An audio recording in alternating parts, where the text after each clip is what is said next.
So we have been just talking about how you guys came to create an X, what inspired you, and Yuri here just briefly talked us through the inspiration of what has been happening at Google and their Monorepo tools. And I had been wondering if you have met, maybe you want to add something, some interesting spice details to to this story of how you have created an X and the whole idea behind it.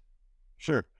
Yeah, so, sorry, I just joined a couple minutes ago, so sorry if I repeat anything, but, yeah, like you said, Victor and I, we worked at Google, and, Google has probably the largest model repo in existence. There are other tech companies that have pretty big model repos too, but Google has this whole stack that it's built from scratch to support having a massive model repo.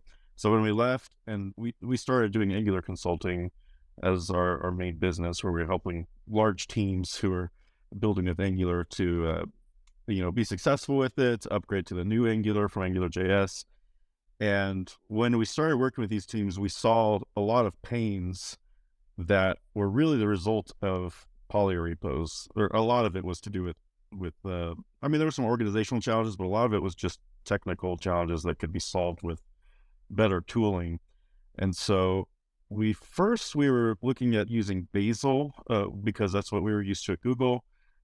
Just at the time, and I think still is the case, that it didn't have very good JavaScript support, and or it's very difficult to use in general, but also using it with anything JavaScript that it doesn't have first class support for is really painful. And so we started building NX as just some extensions to Angular CLI, and that's what it means. Narwhal extensions for Angular CLI is how the name NX came about. And we just made it where we could have multiple projects more seamlessly. This was before you could actually have multiple projects in an Angular CLI workspace. So we worked with the CLI team, we did some things to monkey patch and make it where you could have multiple projects, that you could only build affected projects. And it just kind of evolved from there and became, so that was within like 6 months we started building it after starting the company, just because we saw the opportunity right away. And it's evolved from there. Now it has nothing to do with Angular CLI.